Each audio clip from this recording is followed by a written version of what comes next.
Sie sind eingetroffen, ja. Die Cupra Ateca, Modelljahre 2021 und das Hauptauslieferungslager ist in Saarlouis, tatsächlich in der Nähe von Saarlouis. Und die Fahrzeuge sind noch original verpackt. Hier ist sogar noch Folie drauf. Wir werden die gleich mal gemeinschaftlich abreißen. Das ist das neue Design. Ja, ganz neuer Kühlergrill, komplett neue Stoßstange, neue Lampen. Alles ist komplett neu, wenn man das Ganze sieht.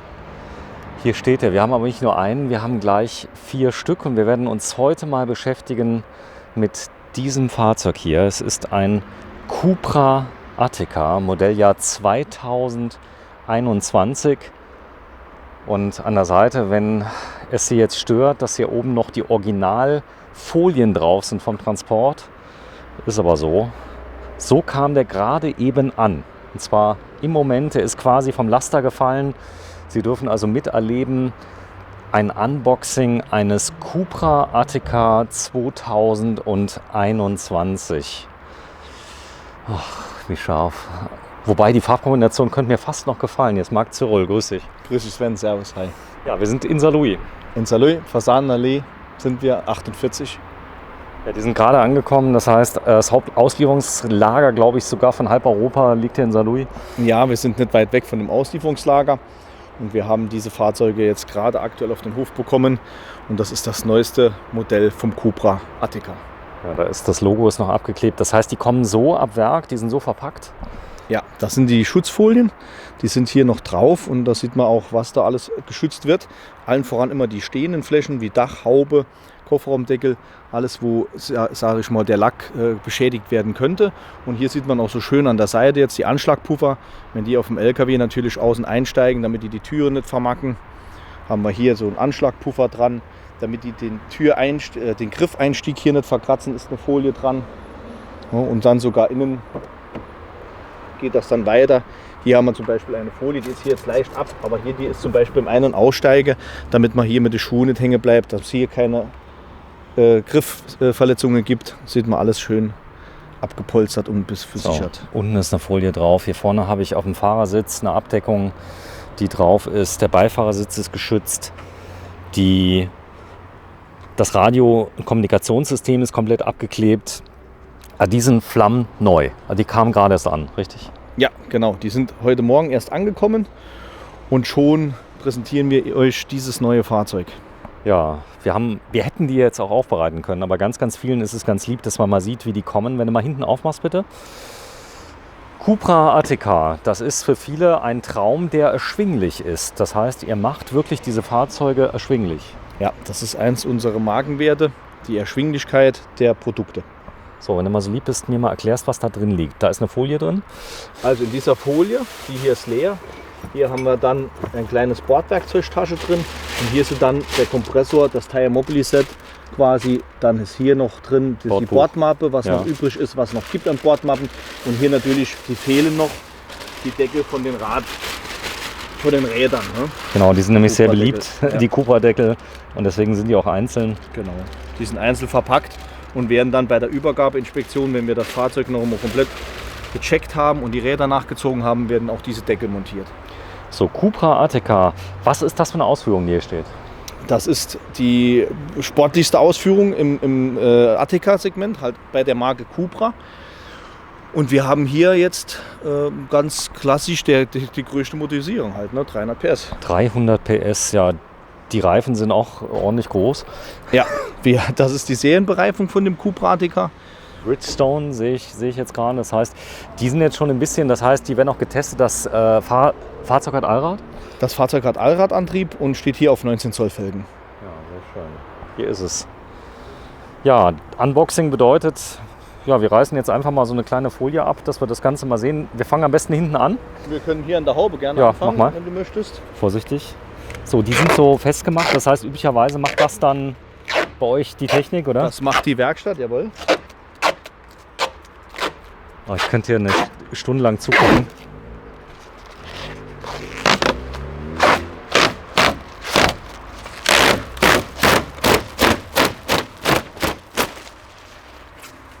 Ich glaube, jetzt sehen wir die ganze Charakteristik von diesem Fahrzeug. Ne? Wunderschöne Front.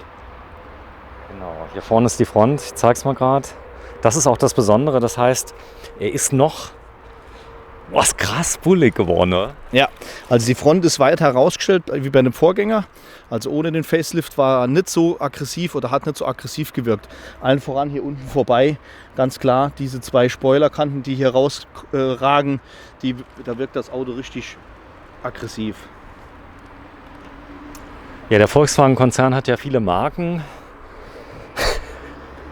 Aber die Fahrwerte von dem Fahrzeug sind absolut sportlich. Das heißt, also man könnte das fast mit dem sportlichsten vergleichen, was Volkswagen im Konzern hat, oder? Ja, das ist absolut korrekt. Und im Moment gibt es auch bei den Schwestern- und Brüderfirmen noch kein Modell, das ihm hier was erreichen kann. Warum hat denn der Volkswagen-Konzern gerade der Marke Seat dieses sportlichste Modell auf? Ja, das ist eine sehr gute Frage. Das hätte ich fast das falsche Wort gesagt. Aber wir sind ja hier im Bereich Cupra und nicht mehr bei Seat. Das heißt, wir haben hier eine exklusive Sportwagenmarke, die jetzt im 2. Jahr existiert. Und daher auch kriegen wir da natürlich diese Sportwagen anders hin, als das vielleicht im Konzern bei den Schwestern und Brüdern so ist. Ne? Ja, das ist schwarz. Ist das schön. Unten das Graue. 300 PS, man kann gut damit umgehen. Der hat jetzt ein Schaltgetriebe? Nee, den gibt es nur als Automatik. Wir haben hier diese grauen Applikationen vom Grill über diese Frontlippe, über die Felgen, über die Seitentürleisten bis zum Innenraum. Und innen ist dann auch nochmal mit den grauen Applikationen gearbeitet worden. Es ist natürlich in Grau sehr, sehr dezent. Spiegel, ja. Der Spiegel ist auch grau. Auch grau. Da ist noch ein bisschen Fliegendreck drauf. Da ist noch Tauben. Drauf, Tauben. Naja, Tauben. So, ich zeige mal ganz kurz, wenn du mal so lieb bist, das mal rausnimmst, da können wir es etwas besser abfilmen. Da sind nämlich die CO2-Werte. Sportliches Auto, 7,3 Liter, ist das ein Scherz? Nein, das ist wirklich zu erreichen. Wir haben Kunden, die fahren unter den 7,3. Dann sage ich aber immer, beim nächsten Mal kriegst du von mir ein anderes Modell, du brauchst nicht so viel PS. Also bei mir ist schon der mittlere Wert schon, weil ich dementsprechend sportlich mit dem Auto fahre. Und ich sage immer, wenn ich hier zwischen 8 und 9 Liter liege, dann liege ich bei einem perfekten Kraftstoffverbrauch beim 300 PS Auto. Das ist für Leute, die Fahrzeuge lieben. Es ist so, man braucht keine 300 PS, um von A nach B zu kommen. Aber es schafft natürlich auch Sicherheitsreserven. Man muss ja nicht immer aufs Gas drücken. Man kann ja auch ganz dezent fahren. Er hat verschiedene Fahrmodi, das werden wir gleich mal kennenlernen. Ja, er hat also verschiedene Fahrmodis. Wir können die DNA von dem Fahrzeug verstellen. Somit habe ich ein alltagstaugliches Fahrzeug, der auch dementsprechend leise ist. Und ich kann über die DNA dann auch die Auspuffanlage, die Klappenauspuffanlage verstellen und habe dann, wenn ich will, auch einen Sportwagen. Wir sprechen über welchen Preis hier, wann das Fahrzeug ungefähr, wo geht es ungefähr los?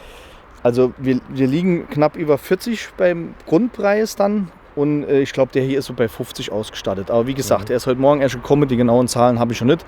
Man muss von 50.000 € ausgehen. Wir bieten diese Fahrzeuge aber auch zu Leasingkonditionen an, unter 1% Regelung. Das heißt, wir sind da irgendwo bei 350 bis 400 € bei der Leasingrate. Gott, ein sportliches Fahrzeug, ein SUV, das heißt, ich habe einen hohen Einstieg. Wenn du mal kurz hier mal die Folien abreißt. Ja. Also hier ist ja der Klavierlack drunter und der wird auch immer ganz besonders geschützt. Macht das Spaß. Ja, wenn man es nur einmal am Tag macht, für Sicherheit noch. Gut, ich habe das da ganz sieht viele man schön, bekommen. wie das glänzt, ne? Da kann ich mich drin spiegeln. Ne? Ja, du bist einer der stärksten Cupra-Händler Deutschlands, kann man sagen. Ja, das ist also korrekt. unsere Videos gehen ja durch ganz Deutschland rum. Ja. Die Fahrzeuge haben richtig Sexappeal. Machen wir das zweite los. Bitte. Das ist cool. Warte mal, ich mache mal das Geräusch. Ja, wir werden gleich noch ein bisschen mehr zeigen, keine Angst. So, und dann die Dachreling noch einmal kurz ab, wenn wir schon dabei sind. Bei der Dachreling hier oben, die ist jetzt auch lackiert, also nicht mehr in ich diesem meine hier die Mattlack. Kante. Und hier diese Kante, gucken wir mal gerade, dass wir die noch abkriegen. Die So, ist dass jetzt wir mal etwas die Seite widerspenstiger. einfach mal Muss ich sehen. gerade die Tür aufmachen, Genau. dass das geht.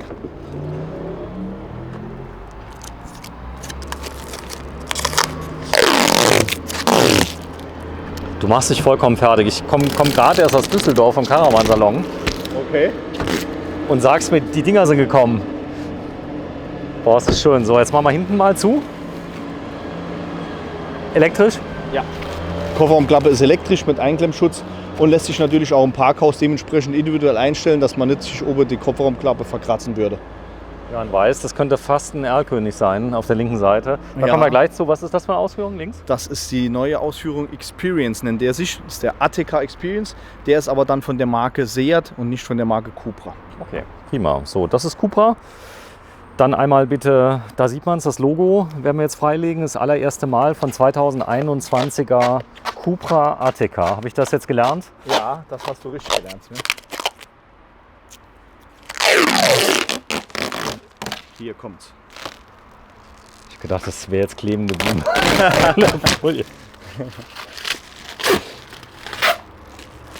Ach, wie schön. Ist für dich wieder mal ein Erlebnis, oder? Ja, also das Auto, wir durften ihn leider Gottes durch die Pandemie-Geschichte auch nur mal von weitem sehen. Das ist schon über ein Jahr her. Schulungen haben nicht stattgefunden. Schulungen haben nicht stattgefunden, die Vorpräsentationen für uns auch als Geschäftsführer nicht. Und so war ich nochmal richtig voller Herzblut, als dieses Auto da ankam heute Morgen. Und die Meldung kam, der ist da, bin ich sofort runtergestürzt und habe gesagt, wo ist er, ich muss ihn unbedingt sehen. Mach mal unten ab. Ja, das 2021er Modell bedeutet... Boah, wie geil! Guck mal hier, das ist schwarz. Okay, das heißt, die Kiste, die muss so richtig dreckig sein, dass man es auch lesen kann. Nein, ich glaube, also das ist auch, man sieht man immer, wie klasse dieser Schriftzug da drauf gesetzt wurde und dann farblich noch abgestimmt. Natürlich ist er schwarz, aber ich glaube, das sieht schon richtig, richtig edel aus, oder? Was meinst du, Sven? Warte mal, wenn ich mal so von hinten drauf gucke. Also es ist deutlich schwarzer Adler auf schwarzem Grund. Ja, aber es ist dezent und ist ich finde es sehr edel. Ja, es ist edel. Das sieht man auch an der Auspuffanlage, die war ja vorher silber. Hier haben wir jetzt anderfarbige Blenden drauf, das ist auch mit dem Grau nochmal kombiniert. Natürlich haben wir hier anderes Grau, das ist klar, weil das ist mit Sicherheit nicht so hitzebeständig. Ja, also die richtigen Fans, die werden genau wissen, wovon ich spreche. Aber so ein Cupra überzeugt euch Fahrwerte. Das bedeutet die Sparsamkeit. Also wir hätten ja noch vor 10 Jahren bei so einem Auto über 12, 14 Liter gesprochen. Ja, mindestens. Ne? Und das geht halt heute durch die Technik, durch das Downsizing und natürlich durch das Getriebe. Wir haben früher mit 5- und 6-Gang-Getriebe gearbeitet, der hat 7 Gänge. Ja. Und da merkt man dann schon. Und der Allradantrieb, der nimmt sich den so dazu, wie er ihn braucht, sodass kein Schluff entsteht. Ne? Hier sehen wir auch die neuen Türverkleidungen, auch die sind neu. Ne? Und auch dieses Design hier ist neu. Das haben wir im Vorgängermodell auch noch nicht drin gehabt. So, und du darfst mal das hier abziehen, bitte. Das ist eine gute Frage. Ich gucke mal gerade. Die Folie bitte ab. Spätestens jetzt, wenn die Leute sagen, die werden ja jetzt nicht jede Folie abreißen. Nein, werden wir nicht. Das schaffen wir nicht. Das schaffen wir nicht. So, auch die Seite werden wir lassen. Ja. Sieht man ja auch am Einstieg ist da. Dass da nichts verkratzt werden kann und so. Aber ich sag mal, das ist die neue Tür, so wie man sieht. Das Ganze ist voll ausgestattet, das Fahrzeug. Aktiver Spurhalteassistent, Abstandsradar. Ja, das hat er alles drin. Ne? Kriegt man gar nicht ohne. Wir haben auch hier nochmal das Virtual Cockpit, alles schon serienmäßig. Wir haben einen 8,25 Zoll Display in der Mitte fürs Entertainment-System. Du siehst jetzt hier das neue Lenkraddesign. Das ist mehr ein Schüsseldesign geworden, also nicht mehr so gerade wie vorher. Die Schaltwippen sind lackiert und höher und größer gesetzt. Auch die sieht man schön. PlayStation ein bisschen. Das ist schon fast PlayStation-Look, ne? Aber als meine Verkäufer sich reingesetzt haben heute Morgen, haben die direkt gesagt, oh, sind die Schaltwippen geil. Also das sind so kleine individuelle Sachen, die denen dann auch direkt auffallen. Ne? Wichtig ist, wenn man es nicht genau weiß, das ist ja auch ein ganz großes Thema Werterhalt. Ja? Das heißt also, das ist so behutsam gemacht worden. Klar, es sieht anders aus, anderes Auto, sind schon deutliche Unterschiede, aber jemand, der vorher jetzt einen Cupra ATK gekauft hat, hat kein altes Auto. Nee, der hat kein altes Auto und man muss immer noch bedenken, es gibt sie erst seit 2 Jahren. Das heißt, wir haben immer noch keine dementsprechende Masse im Markt, die den Restwert da beeinflussen würde. Und vor allen Dingen, die gebraucht zu bekommen, es gibt keine. Ja, die gibt es so gut wie gar nicht. Und wenn wir da was angeboten bekommen, schlagen wir auch direkt zu. Ne? Ja, Leasing, wir haben es eben angesprochen, ihr bietet unglaublich gute Leasingpreise. Wir hatten letztes Mal 2,99, kannst du dich daran erinnern? Genau, das war die Sonderaktion 2,99. Die habe ich jetzt nicht explizit mehr erwähnt, weil da kommen immer noch Anfragen drauf. Das schaffen wir im Moment mit dem aktuellen Modell leider noch nicht. Oh, das ist der neue. Ja, wir gehen mal rein, dann gucken wir uns das Ganze mal an. Das Fahrzeug hat 5 Sitzplätze, 5 Gurtplätze. Ja, 5 Gurtplätze, klar. So. Wahrscheinlich können auch 9 mitfahren, aber 5 sind zugelassen. Ja. So, die Tür auf. Ja, sei so lieb. Zeigen wir gerade.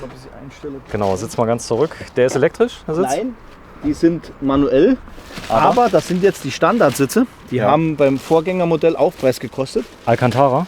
Warte, Entschuldigung. Ist nichts passiert. Alcantara und Schalensitze. Guck dir die mal an, wie geil. So, also das ist quasi Das ist Standard. Standardsitz, jawohl, bei diesem Fahrzeug. Das ist ja kein Standard. Also vielleicht nochmal Alcantara Ja. Hochgradig ausbesserungsfähig, das heißt also imprägniert, da kann ein Kaffee drüber laufen, das kriegst du alles wieder raus. Gar kein Problem. Wirklich kein Problem. Sie sind sehr angenehm, man sitzt ganz warm drauf, also nicht heiß wie auf Vollleder, aber trotzdem im Winter warm und im Sommer nicht zu heiß. Also die sind einfach nur geil, oder? Einfach nur geil. Ja, wenn du meinst. Gut, dann schließe ich Setz dich mich mal rein. der Sache natürlich an. Ich habe an der Seite so Lederwangen, die sind höhenverstellbar. Und ja, man hat jede Menge Platz. Bevor wir das tun, wir halten ganz kurz mal hinten rein, denn das ist ein vollwertiges Familienauto. Ja, ich habe natürlich den Sitz jetzt ganz runtergepumpt und ganz zurückgeschoben. Hier würde es mit einem Kind mit Sicherheit noch gehen. Ein Erwachsener in unserer Größe müsste man den vorderen Sitz vorschieben. Wobei ich hier direkt behaupte, wenn du vorne drin sitzt, kommst du mit den Füßen fast nicht vorne ans Frontblech. Ja, ich bin ja nur 1,83, dann soll das gehen, aber es soll ja auch Leuten Spaß machen, die noch größer sind, dass sie vorne sitzen können. Genau, und das ist bei dem Auto gar kein Problem. Wenn ich zurücklegen kann, hier hinten sieht man auch die Sportsitze, das sieht schon aus wie im Rennwagen. Ja, die sind wirklich Rennwagen-Look.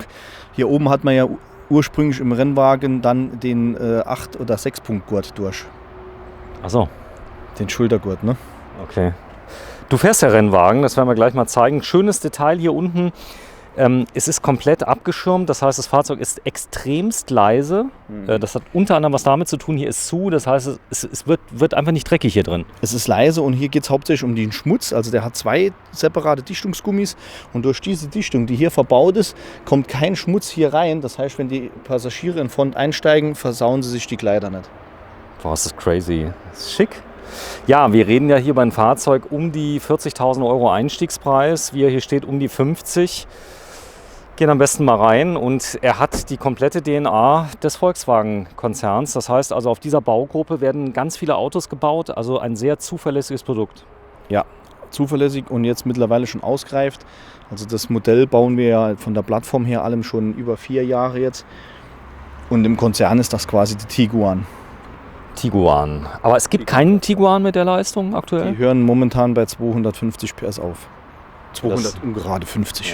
Ja, sehr schön. Ja, steig mal ein auf der anderen Seite. Dann werden wir mal gucken, ob wir da noch ein bisschen Unboxing machen können. Lenkrad ist so unten abgeflacht, wie es auch sein soll. Es ist nicht zu klein. Nein, es ist auf keinen Fall zu klein. Ne, wenn man jetzt hier sieht, ich habe schon sehr, sehr große Hände und es liegt Es perfekt gibt so, in der es gibt Hand. so Mini-Lenkrader, die man ab und zu mal sieht in Sportwagen. So, jetzt ist hier Front Assist nicht verfügbar. Die kommen, die sind noch nicht freigeschaltet. Nein, das Fahrzeug war bei uns noch nicht in der Werkstatt. Jetzt kommt auch die Reichweite, ist gleich 0. Die dürfen ja keinen Sprit drin haben, wenn die hierher kommen. Das Auto ist komplett noch nicht durch die Werkstatt durch. Wir haben jetzt hier das neue Design, also das neue Lenkraddesign dann, mit diesem mehr geschalt. Hier der Airbag ist ganz anders gebaut als beim Vorgänger. Und wir haben jetzt erstmalig die Lenkradheizung. Ah, für dich. Ja, für mich Als jetzt nicht Jäger. unbedingt, ich muss das nicht unbedingt haben, aber viele Kunden fragen nach der Lenkradheizung. Ja. Also wer es jemals hatte, es ist wirklich schick. Allerdings war es, glaube ich, im letzten Jahr hatten wir einmal unter 0 Grad. Der Winter war nicht so hart. Aber Lenkradheizung, dann wichtig, USB-C ist jetzt mit drin, neuerdings. Das heißt also auch mein Google Pixel kann man jetzt endlich mal direkt aufladen, auch schnell. Das ist nicht nur so ein Spielzeug. Da unten habe ich die Fahrmodi. Genau, hier lassen sich die Fahrmodis verstellen. Wir sind hier im Fahrmodi Normal, Straße. Dann kommen wir auf Sport. Dann kommen wir auf Cupra. Nach Cupra kommt der individuelle. Dann haben wir noch einen Allrad- bzw. Gelände- und Offroad-Modi und einen Schneemodi. Und alle diese Modis haben wirklich ganz spezielle Eigenschaften, egal ob das jetzt der Schneemodi ist, der das Auto beim Anfahren im Schnee und beim Warte, ich mach mal Bremsen im grad- Schnee unterstützt. Ich mache mal gerade die Tür zu, dann sieht man nämlich auf dem Display sogar, wenn du das mal drehst, glaube ich, kann sein, dass es im Moment nicht angezeigt wird. Dreh mal bitte. Nee, da muss ich ihn anmachen. Mach mal an. So, da kann man die Modis durchwählen und dann sieht man sogar am Display. Ah. Hier ist noch nichts hier freigeschaltet. Ist nichts freigeschaltet. Sven, mal. das kann ich dir leider Gottes nicht zeigen. Nee, Passiert nichts, oder? der würde das hier in der Mittelkonsole Weil nämlich anzeigen. Cupra und Sport kommt jetzt. Aber das ist halt so, wenn man sie in Werksauslieferung bekommt. Wir drehen nochmal ein extra Video, dann zeigen wir das. Warte mal. Jetzt. Jetzt zeigt das. Ne? Hier haben wir Komfort, also Straßenmodi.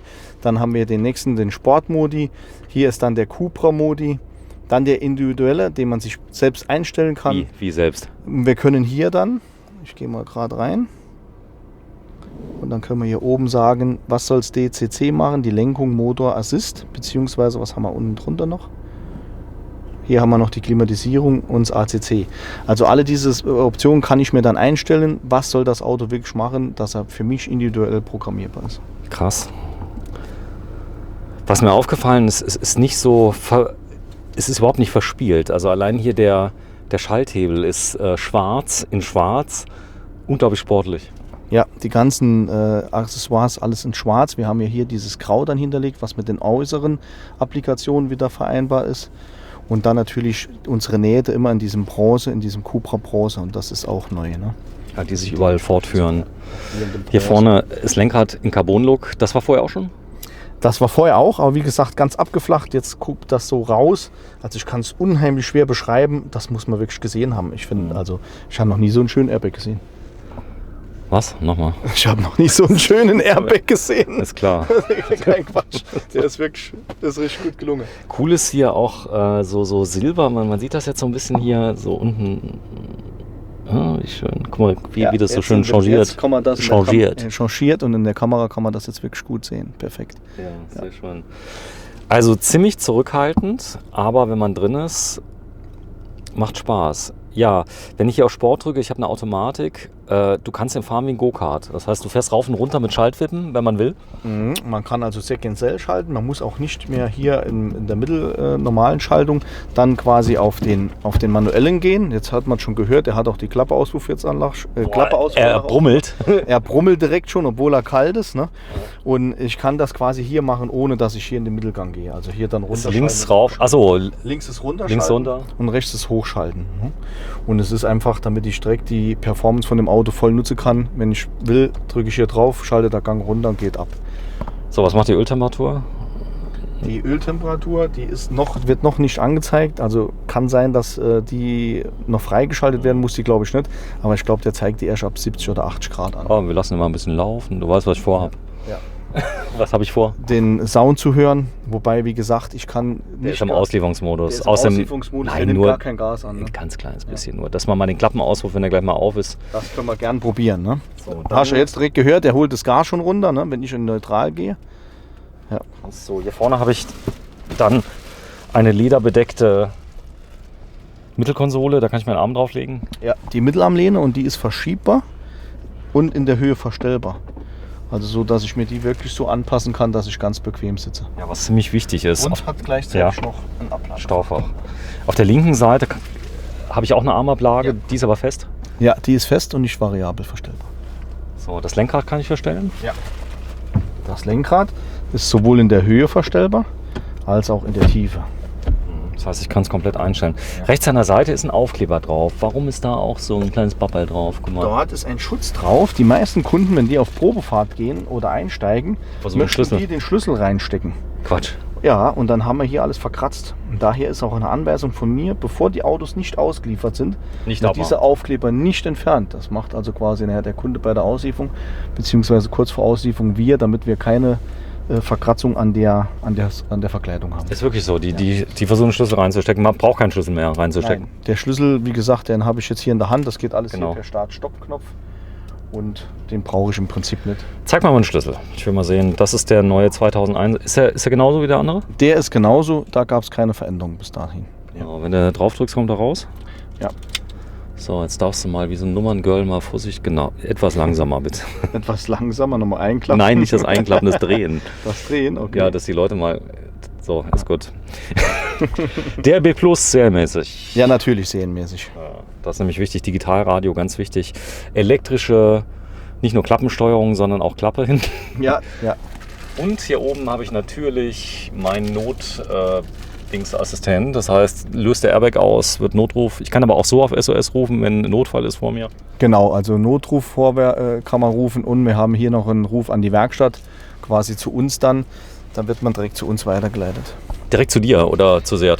Ja, das ist eine gute Frage. Also die Seat Notrufzentrale auf jeden Fall. Und wir sind im Moment jetzt dran, aber das ist alles EDV-technisch noch nicht so genau von der Schnittstelle her, dass das schon funktioniert. Aber wir versuchen natürlich, dass die Kommunikation direkt mit uns vonstatten gehen kann. So, wichtig ist passive Sicherheit. Airbags? Ja, also alles, was du dir so vorstellen kannst. Selbst Knie-Airbag ist hier drin. Warte, Knie-Airbag? Ja, hier unten. Siehst du das so? Nee, noch nicht, aber ich müsste jetzt an der Stelle sehr nah kommen. Wo mal ein bisschen zurück. So vielleicht? Da unten, ja, da ist Ja, auf jeden Fall. Man hat es kurz gesehen auf der Kamera. Hier unten ist es. Ja, ist es. Das ist der Knie-Airbag. Und ansonsten natürlich alle Airbags, ob Kopf-Airbags, Seiten-Airbags, ganz normale Front-Airbags, was man sich vorstellen kann. Crashtest. Ja. Bestnote? Natürlich, für immer 5 Sterne. Es gibt bei uns in der Marke sowohl Cupra als auch Seat keinen, der nicht die 5 Sterne erreicht. So, das ist kein Wandergetriebe, ist ein Doppelkupplungsgetriebe. Genau, das ist ein Doppelkupplungsgetriebe. Und da, wie du ja eben schon sagst, ich aus dem Rennsport komme, viele sagen, Mensch, ich will aber lieber Schalter. Muss ich die Leute enttäuschen, hier gibt es keinen Schalter bei den Motorenvarianten. Und ich bin mittlerweile sogar der festen Überzeugung und kann es jedem Kunde auch vorführen, ich fahre mit dem sportlicher wie mit jedem Schalter. Mach mal die Kofferraumhaube bitte auf. Die hinten? Vorne. Also Kofferraum, also Motorhaube, ja, natürlich. Die Kofferraumhaube hinten. Nee, vorne. Ich jetzt gerade Kofferraumhaube etwas irritiert. Ja, es war mein Fehler. Aber es war schlimm in Düsseldorf. Wir haben viel gedreht. TSI, das kenne ich vom Polo. Ja, von allen VW-Motoren steht immer TSI mit der Einspritzung zu tun. Ne? So, da vorne ist so ein... Das ist wahrscheinlich die Lichtmaschine, die mit angetrieben wird. Nee, Das ich ist habe keine die Ahnung. Lichtmaschine, Ehrlich? wo du gerade drauf hältst, steht Bridgestone drauf. Also Bridgestone macht die Schläuche von dem Auto. Man sagt immer nicht nur, die machen nicht nur Reifen, ne, wie man sieht, sondern sogar die Schläuche. So, hier steht überall Volkswagen, wenn man genau hinguckt. Nee, eigentlich nicht. Doch, überall. VW AG. VW AG, im Prinzip auf allen Bauteilen. Wir bauen hier nur die Karosserie selbst. Er riecht nach VW Ja, sogar. er riecht halt ganz neu. Ne? Das riecht man Krass, absolut. oder? Ja. Der riecht so neu.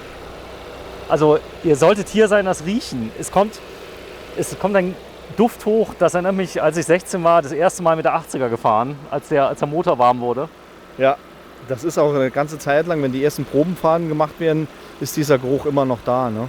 Ja, hier ist R12344YF drin. Das heißt also, das ist schon seit einiger Zeit so.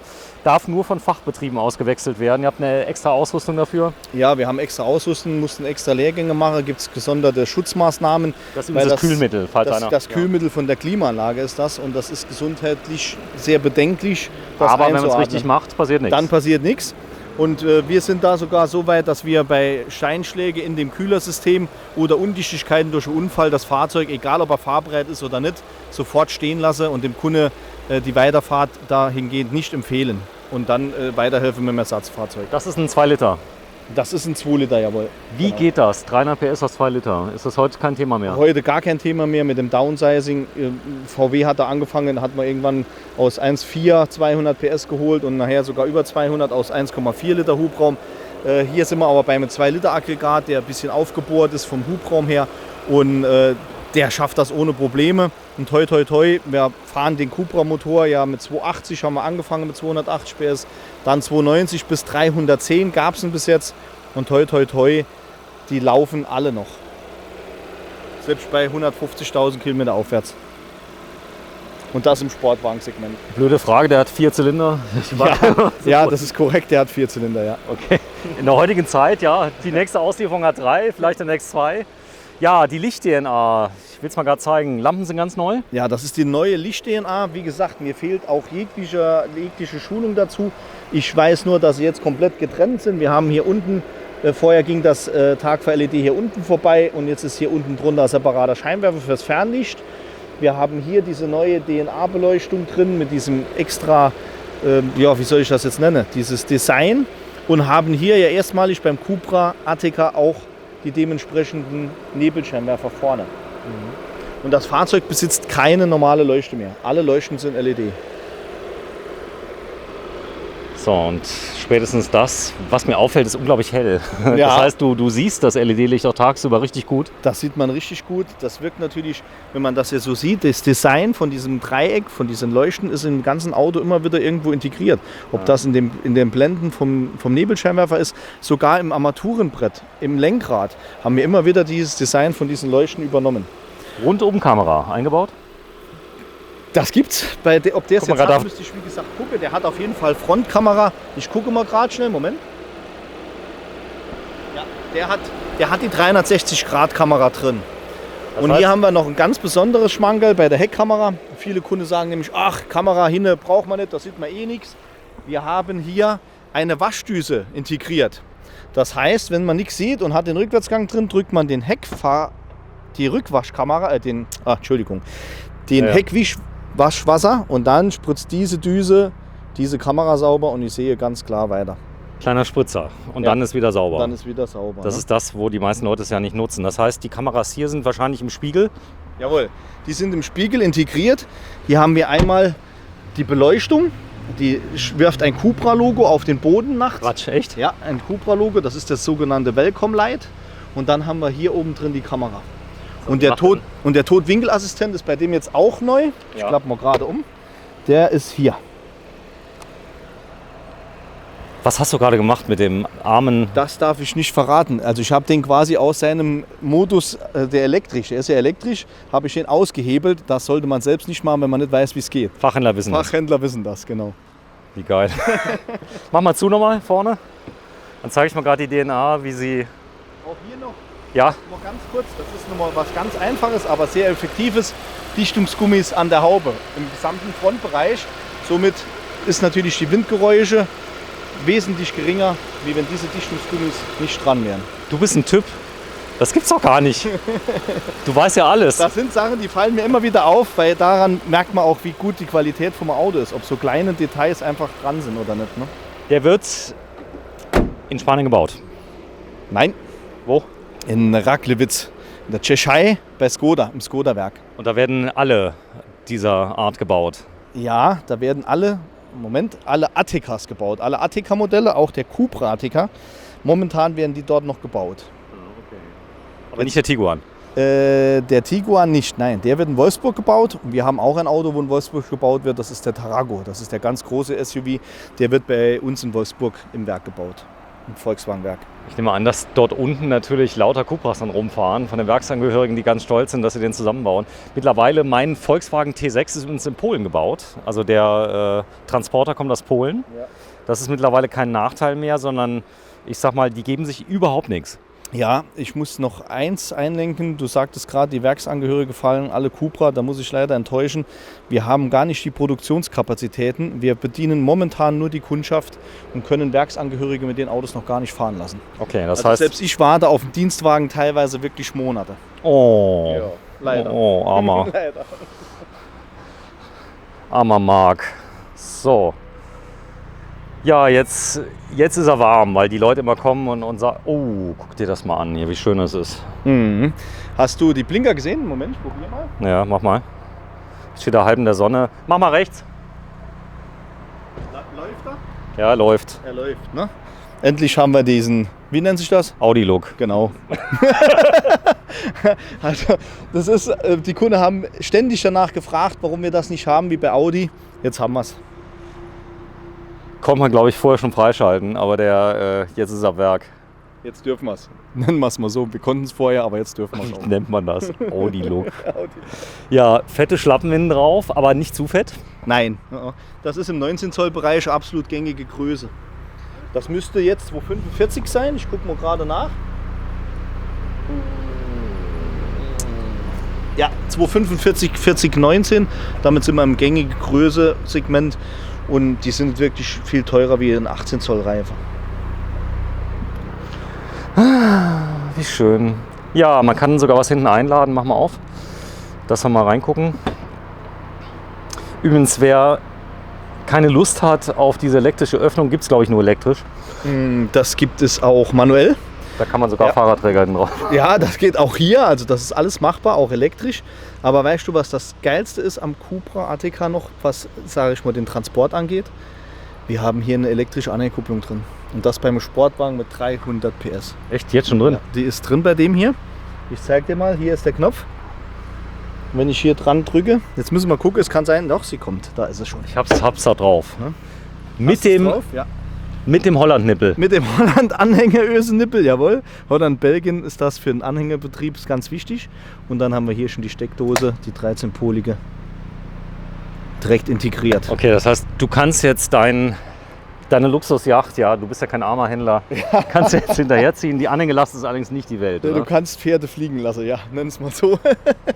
So Anhängelast werden wir irgendwann mal erzählen, wie viel es ist. Ich habe keine Ahnung, wie viel es ist, aber wir wollen ja auch nur Unboxing heute mal zeigen und nicht das halbe Auto zerlegen. Riesenkofferraum dafür. Achso, die geht elektrisch nochmal rein. Nee, du musst sie nachdrücken. Ich muss dann nachdrücken. Die entriegelt elektrisch und dann muss ich sie schon nachdrücken. Ne? Ja, cool. Ja. Riesenkofferraum trotz Allrad, also das darf man nicht verkennen. Wenn ich diese Tüten alles jetzt mal rausnehme, dann sieht man erst wirklich, wie groß der ist. Dann haben wir noch Mittelarmlehne in Front und natürlich eine Durchlademöglichkeit. Und die Sitze sind umklappbar per Schnellverschluss. Vielleicht guck mal hier hin. Achtung. Ja. Zack, und schon sind sie rumgeklappt. Boah. Habe ich das gut gesagt? Wenn du es noch einmal links machst? Ja, natürlich. Boah. So, und dann, spätestens dann kann ich durchladen von vorn bis hinten, aber es ist nicht eben. Also ich sag mal, wir haben einen Sportwagen hier. Wir haben hier einen Sportwagen, wir haben natürlich auch Modelle, wo das eben ist. Also wenn ein Kunde ständig sowas bräuchte. Passat haben möchte, gibt es auch von. Ja, und ne, wir haben auch, ich habe die Woche noch einen Kunde, der fragte beim Alhambra nach dem Boden, obwohl es nur 5-Sitzer ist. Dann habe ich gesagt, da bauen wir Ihnen einen Boden. Also machbar ist alles, ganz individuell nach Kundenwunsch. Du liebst die Marke Seat, du machst das nicht erst seit gestern. Ich liebe die Marke Seat und Cupra und bin jetzt im 20. Jahr bei der Marke Seat und natürlich seit 2 Jahren, seitdem es die Marke Cupra gibt, auch Cupra Performance-Händler. So ist es ja. Es gibt das Autofestival Saarlouis, wir gehen mal ganz kurz drauf ein. Ich weiß, für alle, die jetzt kommen, vom 21. bis 26. September, da machen ganz viele Unternehmen mit. Ja, du hast es geschafft, oder ich sag mal, wir haben es zusammen geschafft, ganz, ganz viele Händler zusammenzubringen, die eine Woche lang, und das ist ganz wichtig, auf ihrem Hof praktisch richtig Remi-Demi machen. Wir machen das bei jedem Händler selbst vor Ort. Hat natürlich auch mit der Pandemie jetzt nochmal eine Geschichte, dass wir eine Großveranstaltung irgendwo auf einem gemeinsamen Platz gar nicht machen dürften. Und so können wir, wie du siehst, über 6.700 Autos präsentieren und die Kunden können sich von jeder Marke ihr individuelles Wunschauto wirklich dort kaufen. So, Soundprobe, ganz wichtig. Jetzt ist der Motor schon warm. Aber im Rahmen des Möglichen, der ist ja immer noch im Auslieferungsmodus. Ja.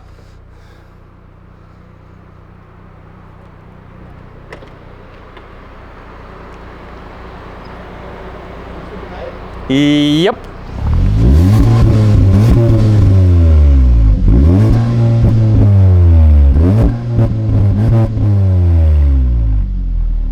Mehr kriege ich leider nicht hin. Er dreht nicht über 2.500 Umdrehungen. Nee, das soll er auch gar nicht. Ja. Das ist ja gut so, der ist ja neu. Was ziemlich cool ist, das Schwarz ist nicht ganz schwarz, es ist blau schimmernd. Es ist ein Pearl-Effekt-Lack, genau. Der schimmert je nach, wie man hier es jetzt schön sieht, hoffentlich sieht man es auf dem Video auch, schimmert da schon ein kleines bisschen ins Blau-Silberne rein. Ne? Aber er ist so schwarz eigentlich. Er ist schwarz und das nennt sich Kristallschwarz. Kristallschwarz. Ja. Wieder mal Farbton Nummer 2330 in schwarz. Ja. Kristallschwarz. Das Dach ist natürlich auch schwarz, das schenken wir uns jetzt. Ja, wenn man dieses Fahrzeug haben möchte, du bist einer der stärksten Cupra-Partner Deutschlands. Ich sag mal, Leasingangebote, wie funktioniert das? Ich bin jetzt zum Beispiel aus Flensburg und will das Auto haben, das geht. Da haben wir letzte Woche einen hinverkauft, also gar kein Problem. Einfach eine E-Mail schreiben, wir kümmern uns dann, kontaktieren, gehen auf die Wünsche des Kunden ein, machen das Angebot, können per Fernabsatzgeschäft das Auto auch verkaufen und liefern ihn dann hier vor Ort aus, dass der Kunde ihn meistens abholt bei uns vor Ort. Natürlich liefern wir auch gerne, wenn der Kunde möchte, nach Flensburg, aber viele Kunden möchten uns dann auch persönlich kennenlernen und kommen dann vorbei. Mich, mein Verkaufsleiter, der leider im Krankenstand ist und von dem, den ich von hier aus ganz herzlich grüße und gute Besserung wünsche, dass er bald wieder dabei ist. So, wir sind beim Autohaus Zyrol, ZYRULL. Ich blende es gerade nochmal ein. Halt mal gerade deinen Revers. Soll das mal sehen? Etwas höher. Genau. Und der Name ist Marc mit K. Nein, mit C. Mit C. Marc Zyrol, dein Alter? Den verrate ich nicht. Tschüss, alles Gute.